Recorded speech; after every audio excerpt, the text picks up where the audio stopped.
अजित पवार पुण्याऐवजी मराठवाड्यामध्ये जाणार. उपमुख्यमंत्र्यांचा पूरस्थिती दौरा बुधवारी. सार्वजनिक कार्यक्रम टाळून अजित पवारांचं पूरस्थितीवर लक्ष. शेतकऱ्याला संपूर्ण कर्जमाफी द्या. खासदार सुप्रिया सुळे यांची महायुतीकडे मागणी. कोलकात्यामध्ये भयावह दुर्घटना. साचलेल्या पाण्यामध्ये विजेचा प्रवाह. 5 जण दगावले. ममता सरकारच्या कारभाराचे धिंडावडे. महायुतीकडून विरोधकांची मुस्कटदाबी. खासदार सुप्रिया सुळेंची टीका.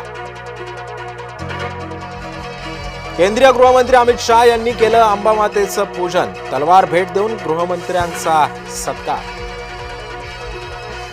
मंत्रिमंडळाच्या साप्ताहिक बैठकीमध्ये अतिवृष्टीचा आढावा. पुरामध्ये अडकलेल्यांची सुटका आणि नुकसान भरपाईची केली मागणी.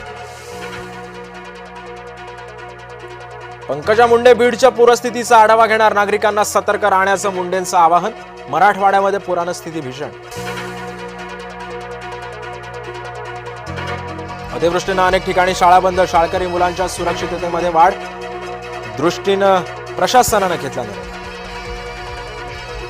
धाराशिवमध्ये पूर नियंत्रणात, मात्र नुकसान प्रचंड.